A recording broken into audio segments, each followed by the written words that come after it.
सभी को मेरा प्रणाम। हर हर महादेव, जय श्री राम।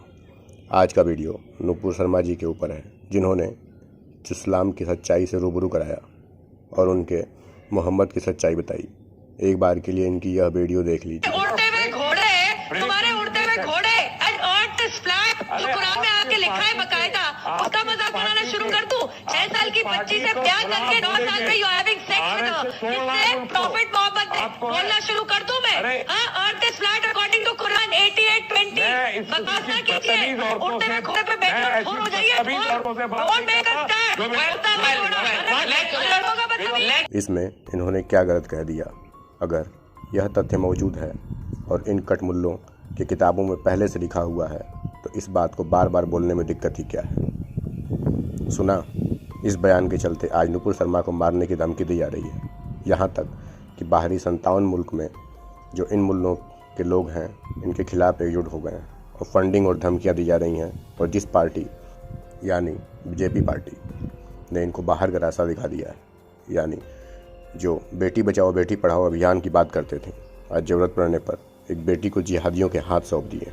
बीजेपी ने कठमुल्लों और जिहादियों को नुपुर शर्मा के घर का पता खुद ही बता दिया। घर में घुस के मारने पहुंचे सैकड़ों जिहादी। अब लोग कह रहे हैं कि उनका इकोसिस्टम है, हमारा नहीं। क्यों नहीं भाई? चलो एक बार सरकार या पॉलिटिकल पार्टी को चूल्हे में डालिए। हिंदुओं पे आते हैं।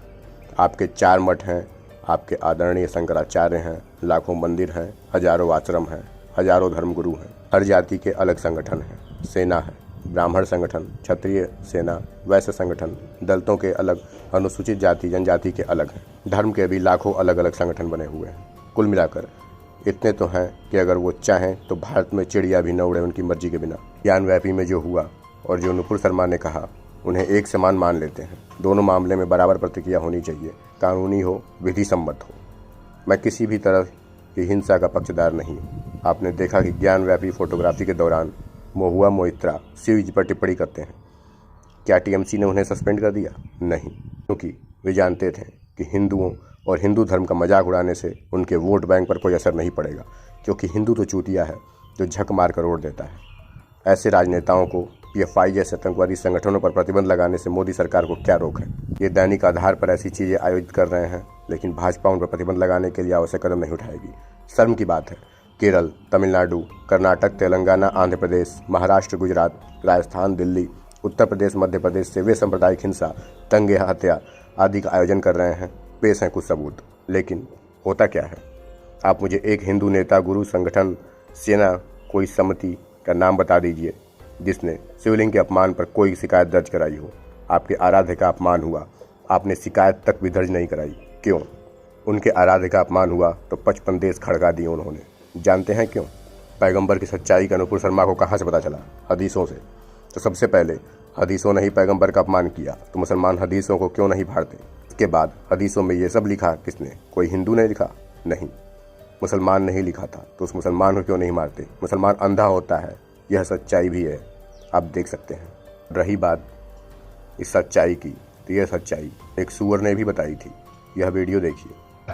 It is very clearly mentioned in Sahih Bukhari volume number 5 hadith number 3896 that Prophet Muhammad, peace be upon him, he contracted the marriage with Aisha radiallahu anha at the age of 6 and he consummated the marriage after she had completed the age of। अगर भाजपा को लगता है कि नुपुर शर्मा को निलंबित करने से सबका साथ सबका विकास हासिल हो जाएगा, तो वो अच्छी तरह से समझ लें कि बीजेपी अपने पांव पर कुल्हाड़ी मार रही है। अथवा इसे ऐसे भी कहा जाता है कि अधोगति की ओर बढ़ाया गया पहला कदम है। ममता बनर्जी से सीखो, शरद पवार से सीखो कि लाख बुराई होने पर भी कैसे कार्यकर्ताओं का संरक्षण किया जाता है, उनके पक्ष में नेतृत्व खड़ा हो जाता है। नुपुर शर्मा कोई बाहर से आई कार्यकर्ता नहीं है। वो तो बाल्यकाल से ही राष्ट्रवादी विचारधारा अर्थात भाजपा के वातावरण से पली और बड़ी हुई विद्यार्थी परिषद की सक्रिय कार्यकर्ता रही थी और दिल्ली विश्वविद्यालय के चुनाव की विजेता उम्मीदवार थी।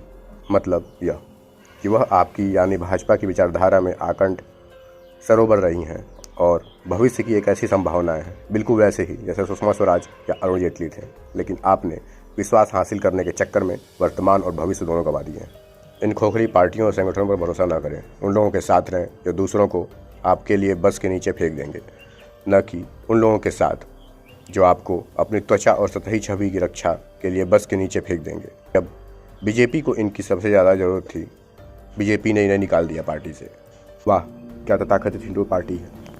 यह भी तय है कि जिस विश्वास को और जिससे हासिल करने के लिए आप इतने उतावले हुए जा रहे हैं, वह आज आपको कल या तो परसों क्या आगामी 50 सालों में भी नहीं मिलने वाला है। इस सत्य घटना को बोलकर संदर्भित करना किसी सजा के परिणाम तक पहुंचाने का माध्यम बनते हो तो वीर बालक हकीकत राय का नाम भी आपने ओठों पर भूल कर भी मत लाना, वरना आपको अपनी नुपुर शर्मा वाली सजा मिल सकती है। अभी भी समझ जाओ, नुपुर को ससम्मान पार्टी में वापस लिया जाए, उन्हें जेट पर सुरक्षा प्रदान की जाए। विवेकहीन निर्णय से फैसला हुआ, रायता समेटो, सा रखें। ऐसा करने से आप किसी का विश्वास गवाए बगैर लाखों का विश्वास प्राप्त कर लेंगे। इस इस्लामिक देश कतर जैसे 2 कौड़ी के देश ने भारत के राजदूत को बुलाकर खरी खोटी सुनाई।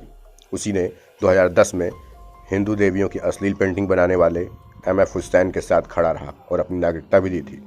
सऊदी अरब, कुवैत, कतर, इन देशों को कभी उस बात से तकलीफ नहीं हुई जो जिनपिंग चीन में कर रहा है, मगर यहाँ भारत में बस एक टीवी डिबेट से हो गई इनको तकलीफ। कल को अरब देश बोलेंगे बाबरी टूटने से हमारी भावनाओं को बहुत ठेस पहुंची है। तो विश्वास जीतने के लिए साहब कहीं राम मंदिर ही न तोड़ दें। बनो, म्यांमार बनो, अरे कुछ नहीं तो श्रीलंका तो बनो, जिन्होंने मुसलमानों को लात मारकर बाहर निकाल दिया बिना किसी की परवाह किए। कब तक इन 2 कौड़ी के लोगों के आगे झुकते रहोगे? उन्होंने शिवलिंग का मजाक उड़ाया, वो बरसों तक वहाँ हाथ पैर धोते रहे। जब सच्चाई सामने आई तो उन्होंने उसे फब्बारा साबित करने की कोशिश की। वो उरी हमले के बलिदानियों पर हंसे, वो पुलवामा हमले पर हंसे, वो दिल्ली दंगों पर हंसे। वो उस हर सेक्युलर नेता के साथ खड़े हैं जो हिंदुओं को गाली देता है और उनके तलवे चाटता है। गद्दारी उनके DNA में है। वो याकूब मेनन की मैयत पर, बुरहान हानी की मैयत पर हजारों लाखों की संख्या में जमा हुए। उन्होंने आज तक देश पर किसी भी आतंकी हमले का विरोध नहीं किया या उसकी निंदा तक नहीं की। वो अपनी कौम के लिए जीते हैं और हम अपने मतलब के लिए जीते हैं। तभी तो माई का लाल वाले बयान पर मध्य प्रदेश में सरकार बदल रही थी, जमकर नोटा दबाया था या वोट डालने ही नहीं गए। राम मंदिर, धारा 370, काशी विश्वनाथ कॉरिडोर के बावजूद यूपी में 52 सीटें कमाई। वो तो मुफ्त का राशन जाता रहा तो बाबा फिर सत्ता में लौट आए, वरना आज टोटी फिर गुंडा राज कायम करके बैठा होता। बाबा के शपथ ग्रहण समारोह में अलग अलग एंगल से फोटो लेने पर उन फोटोओं का अपने हिसाब से विश्लेषण करके भ्रम फैलाने का काम किया गया। वो हर एक बार एकजुट हो जाते हैं और हम बिखर जाते हैं। नुपुर शर्मा का निलंबन निश्चित रूप से गलत है, लेकिन क्या हम में से किसी ने भी उस तस्लीम रहमानी का विरोध किया या डिबेट में आकर शिवलिंग का मजाक उड़ाने वाले किसी भी 2 कौड़ी के मौलाना पर कार्रवाई की? नहीं। हमें तो बस मोदी साहब भाजपा को गरियाना है, गाली देनी है। अगर हमारे आराध्यों का अपमान होता है तो ऐसी लाखों करोड़ों नुपुर शर्मा खड़ी होनी चाहिए। तब किसको किसको निलंबित करोगे और किस किस को गिरफ्तार करोगे? धर्मनिरपेक्ष विचारधारा वाले गुंडे राज पार्टियों को वोट देने से बेहतर है कि कायरों की तलाश करने वाले इन मान्यता के लिए वोट करें।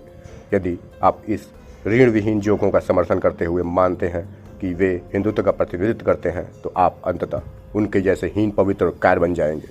सारी बातें भूल जाइए। हर एक राजनीतिक दल की अपनी एक मजबूरी होती है, लेकिन हमारे मठाधीशों, हमारे शंकराचार्य लोग, हमारे तथाकथित महामंडलेश्वर लोग, हमारे कथावाचकों की क्या मजबूरी थी कि उन्होंने शिवलिंग के अपमान के खिलाफ न कोई केस दर्ज कराया, ना सड़क पर उतरे, ना धरना प्रदर्शन किए। जब फल ऊपर से ही सड़ा हो तो नीचे तक सड़न तो आना ही है। उनके देश हैं इस्लामिक देश। मुसलमानों के अधिकारों की बात कर रहे हैं। आर्थिक बहिष्कार, नौकरियों से निकालने की बात खुलेआम होती है मजहब के नाम पर। हिंदू इस विश्व के 2nd क्लास नागरिक। सिर्फ हिंदू धर्म ऐसा है जिसका मजाक उड़ाना, गाली देने में की कोई सजा नहीं होती, बल्कि इनाम मिलते हैं। सब कुछ भूल जाइए, सिर्फ हिंदू बनिए। और अंततः यही कहूँगा कि सब कुछ भूल जाइए, सिर्फ हिंदू बनिए। अगर एक हिंदू की हत्या होती है तो सीधे सीधे 10 से 20 कटमुल्लों को मार दो, इनकी बस्तियों को आग लगा दो, इनको सीधा चौराहे पे खड़ा करके चीर फाड़ दो। अगर ये 7 पुश्ते भी हिंदू की तरफ नज़र उठाने से पहले 1000 बार सोचेंगे। अगली वीडियो में फिर मिलते हैं, तब तक के लिए हर हर महादेव, जय श्री राम।